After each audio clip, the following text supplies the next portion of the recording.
good morning. But they have really good food. It was recommended to us.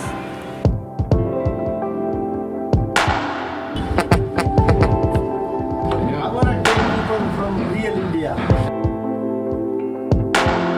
Become quite fond of oils. These are the three that smell like cheap perfume. Open them.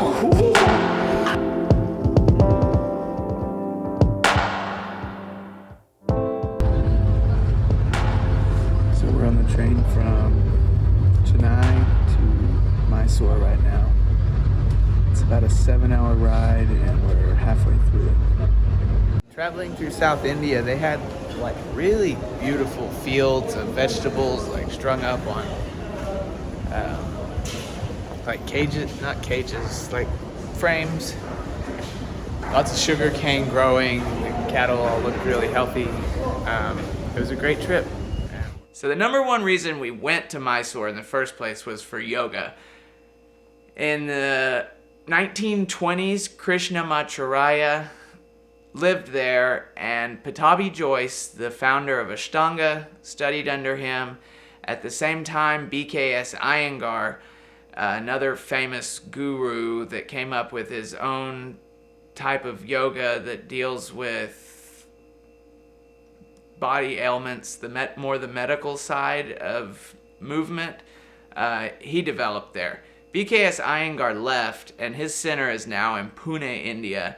But Pattabhi Jois stayed. His children carried on the Ashtanga tradition, and now his grandchildren have studios in Mysore.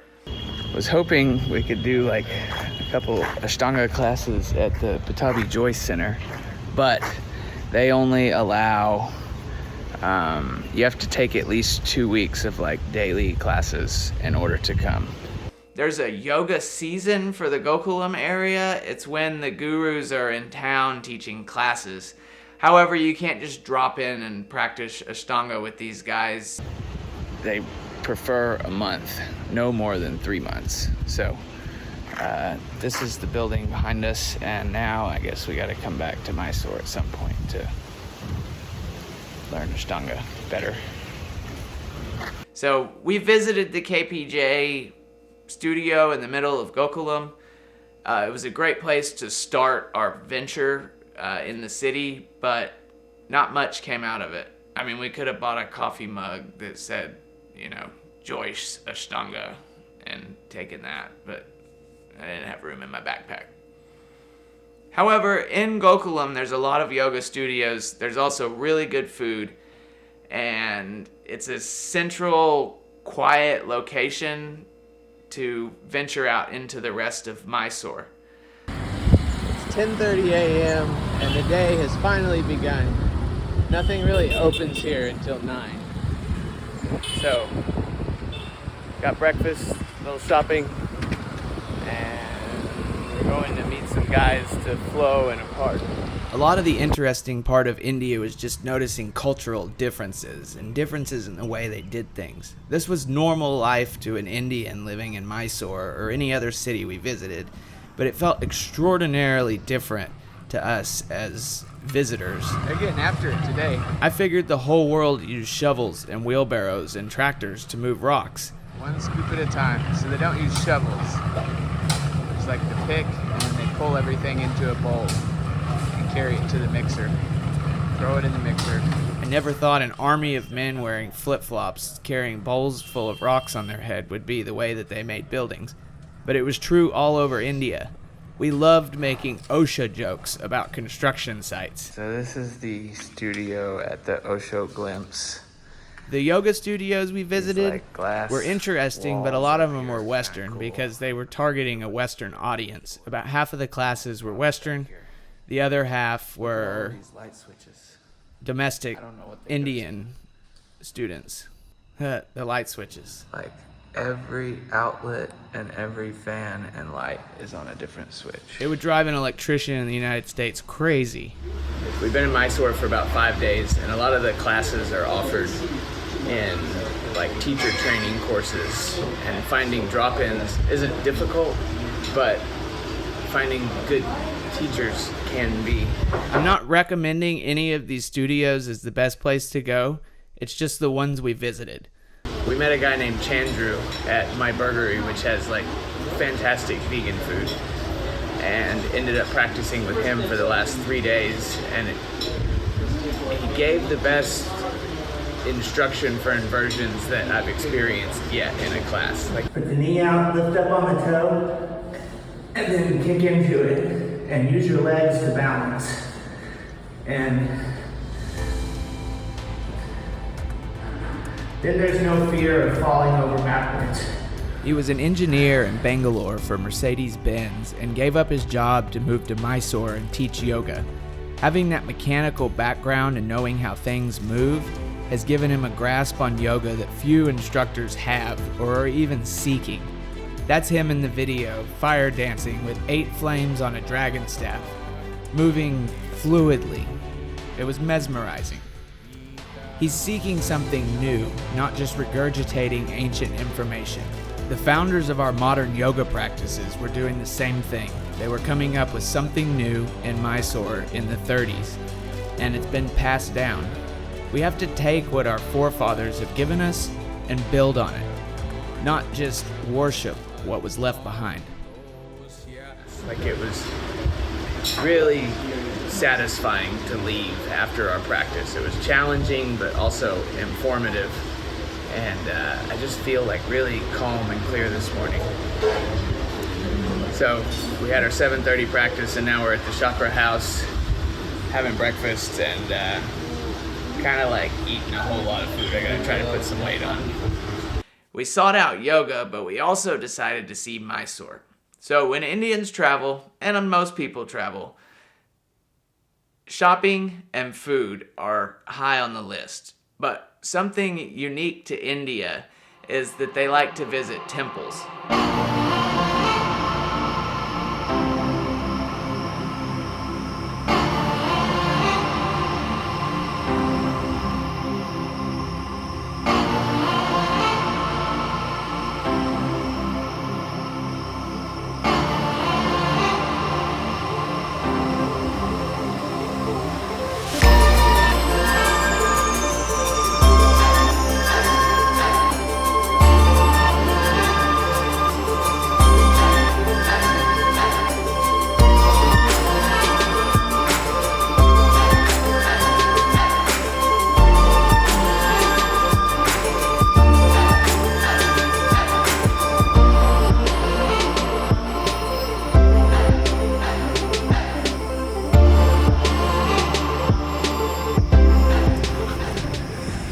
So it's about 6:15 a.m.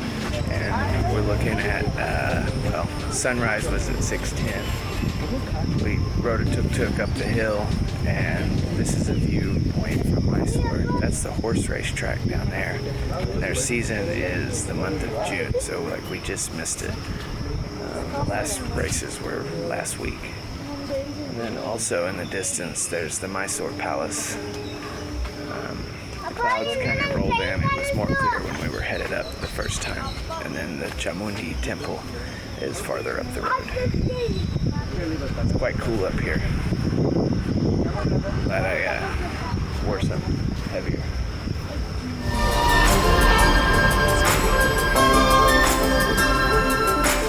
Came up the hill, and this is the Chamundi temple behind us.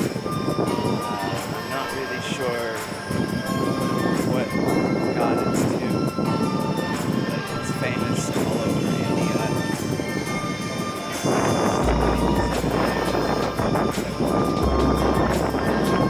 Inside of those cages, 155. Sunday morning, like it is popping out here. All Indian temples dedicated to Shiva have a Ganesh depicted above the door. Most recognizable by his elephant head, Ganesh represents knowledge and learning. He is also a destroyer of bad things, of jealousy, hate, greed, and violence.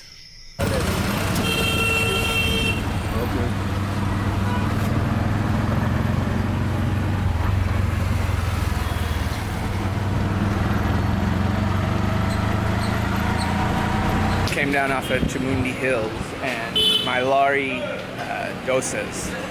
It's like a local cheese to Mysore.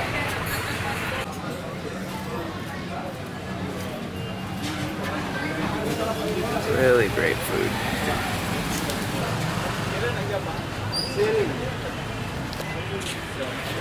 I didn't get a shot of the food because I started eating before we got into it, but it was really good. So, Mylari dosa, Vinayaka. Just look at the sign.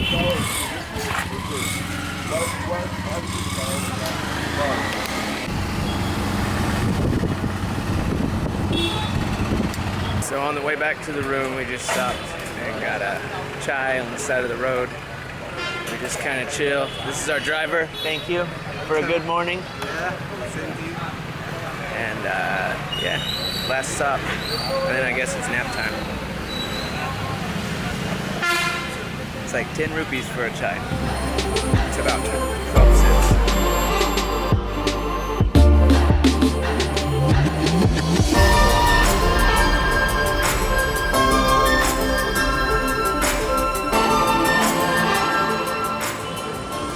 This is the St. Philomena Catholic Church in Mysore. I haven't been inside yet. I'm going now. Really incredible. I did not expect the Catholic Church in India to be so grand. The longer we stay in Mysore, the more I like it. It's really a great city, especially compared to like cleanliness-wise. You gotta be careful of tuk-tuk drivers, I'll tell you about that later. But overall, like, everybody's calm, quiet, spiritual. It's a good place.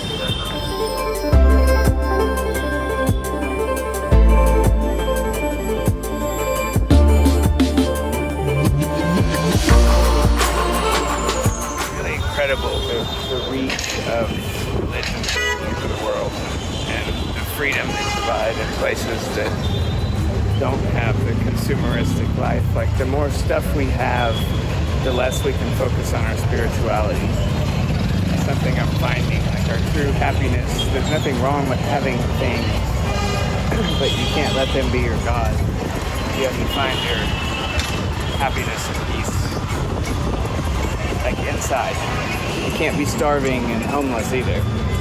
You know, there's a fine line between having too much and it dominating your life, having too little to where it dominates your life. There's a sweet spot right in the middle where we have time to focus on our spirituality and health, but we also don't worry about where our next meal is coming from.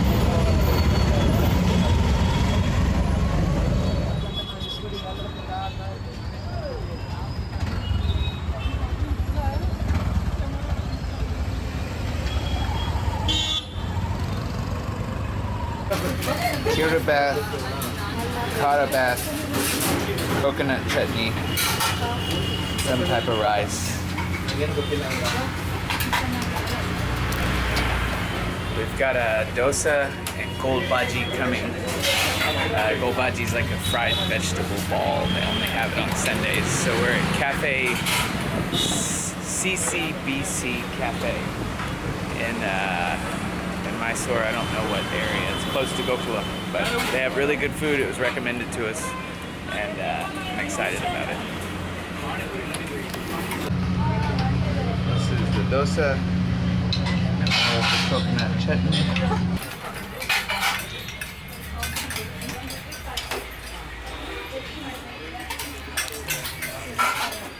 It's like a vegetable donut. Very good.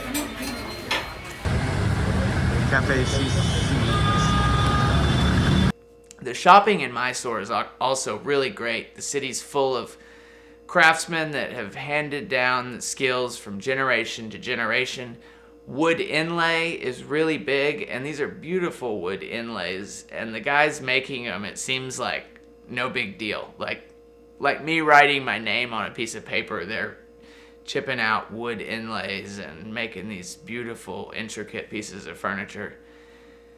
And oils are also really big, mostly because Mysore sandal oil comes from the sandal tree that grows uniquely in the Mysore region. It's controlled by the government, they actually own the trees and can harvest them, whether they're on private property or not. It's kind of a complicated thing, but the only way you can buy genuine Mysore sandal oil is from the government store. So when we got to town, we didn't know much about Mysore to begin with, except that we were there for yoga.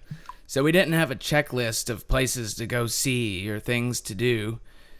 So on this particular day, we needed to get laundry done. We found a tumble dry laundry, which is, by the way, is a fantastic laundry service, and they only charged about 90 rupees for a kilogram, which is 2.2 pounds of clothes washed and ironed.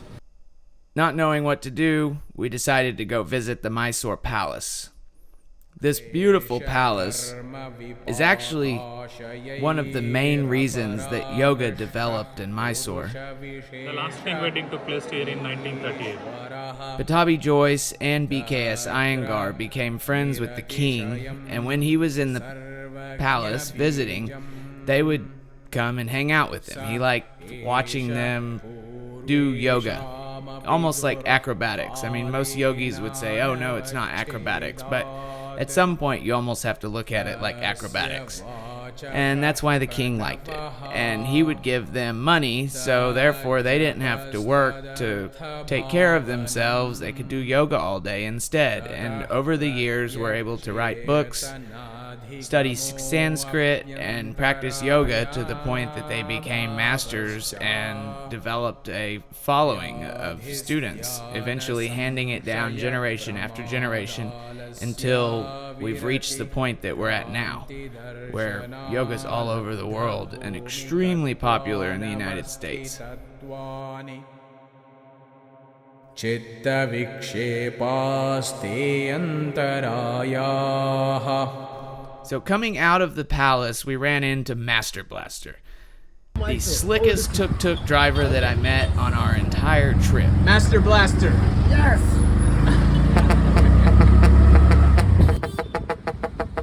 Like, tuk-tuk drivers are all out hustling. They gotta make their living somehow. But some are slicker than others. This is true with any trade. Some, they want to take you to a store where they get commissions. It's very obvious that that's all they're trying to do. in Yoga Land. Master Blaster, on the other hand, becomes your best friend, your tour guide to the city, and in exchange, he's going to make a commission off of whatever you buy, and, well, the prices are a little higher. That's one of the unfortunate parts. This is not tourist place. This is only local. I want to take people from real India. People not bring you here. Only showing from market, blah, blah, blah. I don't like. To see people to come to India, what is the real India? Yes, I know. This is the more important side. Yes, this is what I like to see. Yes. This is nothing.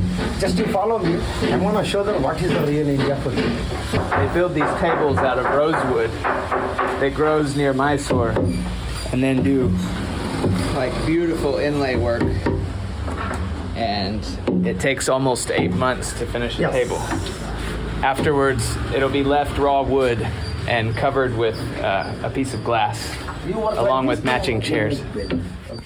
He also acted as our tour guide, so we paid him for our time riding around in his tuk-tuk for transportation and for just a good afternoon hanging out with us. No other way were we going to get to see Mysore from the point of view that we did riding around with Master Blaster. He took us to see where beads were rolled.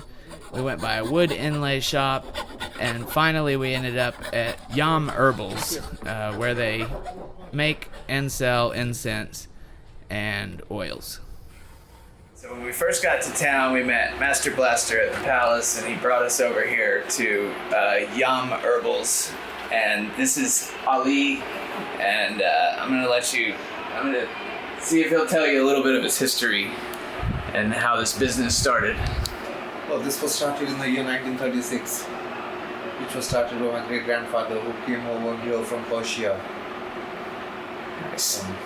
And you've continued it since then? Since then, we have continued this business. Do you make your own oils? We make our own oils, except sandalwood, and we have oud, which comes from Assam or Cambodia. The rest oils are made by us. And where do you harvest flowers?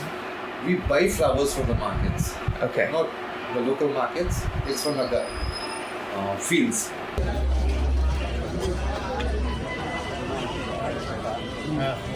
So we kind of got lost again walking around like the center of Mysore, and are in the market now, and there's like just about anything you could need here.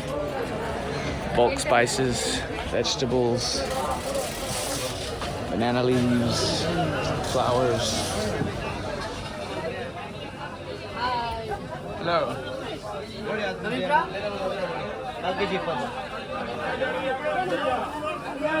When we went to the market the next day, we went into an oil shop and they were selling the same oils for 300 rupees, a fifth of the price. But they weren't the same oils. I picked up a lotus and for meditation and a Kerala flower for it's like used as a perfume. It smells nice. I've also got like tea tree for an infection on my knee, and water lily for mosquitoes, and it works really, really well. The water lily is like the trick that I've learned so far on this trip. Keep that in mind. Thank you. Welcome. This is a tray. These are the oils that I brought and had. These two came from Yam Herbals. He recommends like not putting anything in glass. This was bought at the store for 125 rupees. It's an Indian brand. I brought this lemongrass oil from the States, and these are the three that smell like cheap perfume that we bought in the market. They have a good sales pitch. They all tell the same story, but these are just cheap perfume mixed with like alcohol or coconut water or coconut oil or something else. An easy test to do is you can take a piece of paper and put a drop of oil on it. It should spread out very large. Those two in the middle at the bottom are from Yam Herbals. They spread out large on the sheet. As they dry, they leave no residue, no rings. They're very clear. The two on the outside at the bottom were the store-bought ones. The peppermint's a lot cleaner than the lemongrass. And the ones on the top, the Sandal especially, I put a little too much oil on it, but there's like a ring of blue around it where it bleached the paper out. I'm guessing that's alcohol in it. And so I had bought like some oils in the market, and they smell like cheap perfume. Like I'd put them on and it'd be like a cheap hooker. Like what do they mix the? They mix white oil, or they mix some alcohol, ethanol alcohol. Okay. So those are perfumes, not oils. Those are not called oils. Oils, always you should have this ISO certification. Without ISO certification, you'll never get oils. This is very important. Okay. You need an ISO certification to sell oils. What you find in the market, it's aromatherapy, and these things you cannot find this in markets. Markets are meant to sell fruits and vegetables, not oils like which are medicines. It's aromatherapy, it's also a type of medicine. Yes. Includes essential oils, natural oils, and all this. So never ever buy anything in the market except fruits and vegetables. So if you were traveling and you could carry one oil, what would it be? Tea tree oil. Tea tree. Tea tree. That's my favorite. All right, and one more question. Why is glass not good for oil? Thing is, you cannot expose oils in these glass bottles. And the size matters. As I told you, this is not 10 ml. People trying to sell this as 10 or 15 or 20 ml. This contains only 3 to 4 ml of oil. And this thing, main oils, you cannot expose it to the sun. So is brown glass okay? I'll say no for you, one for that. Sometimes, like travelers, like you travel with this, due to air pressure, this can break. Right. And it cannot be preserved in glass. It has to be preserved in steel,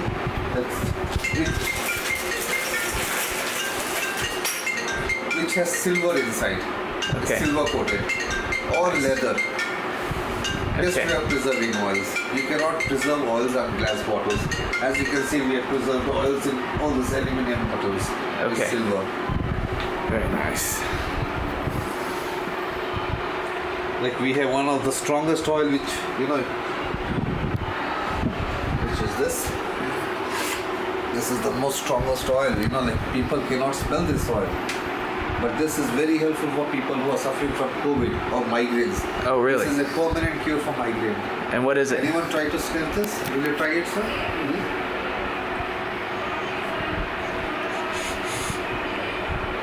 Still, what is it? Open your mouth. This is a permanent cure for migraines. Wow, And people will never have COVID. that's crazy. What is that? It's an herbal oil. Okay. We make with garlic and other things. Ah, That's nice. That was like a shot of something going up through my sinus. Yes. It opens up everything. It opens it up. Well, that's great. Thank you. It's been a pleasure meeting you. Same here, sir. Thank you. for your time. Appreciate you. Oils have kind of become like, well, they are a big thing here in Mysore, but you got to be careful because a lot of them are synthetic. They smell like cheap perfume. Some of them are good cold pressed. You pay more for them, but sandalwood is what's famous. There's some videos on YouTube that explain how it's made. It's 3,000 rupees for 5 grams, which is a little tiny bottle. And I wanted to get some, but the factory outlet store that we drove 8 kilometers from Gokulam to find is actually out of oil. The tree has become endangered. But if you're visiting Mysore and you want to buy pure sandalwood oil, you got to come to the government factory, or this is the factory outlet store. You can look it up on Google under My Sandal Store.